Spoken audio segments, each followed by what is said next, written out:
এভাবে তাহাজ্জুদ পড়ুন। সেহরি করার ২৫ মিনিট আগে উঠে যান। অতঃপর উত্তম রূপে অজু করুন। ঘরের সবাই ঘুমাবে আর আপনি দাঁড়াবেন। তারপর ২ রাকাত নামাজ, লম্বা সিজদা করবেন আর বলবেন, ইয়া রহমান, আপনি ছাড়া তো আমার কেউ নেই। এই রমজানে আমাকে খালি হাতে ফেরাবেন না।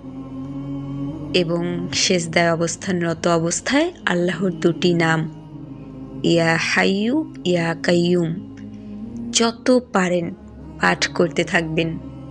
অতঃপর আপনার সেই দোয়াটি করবেন যেটা কাউকে বলতে পারেন না, যেটা মনে হলে বুকটা ব্যথা করে।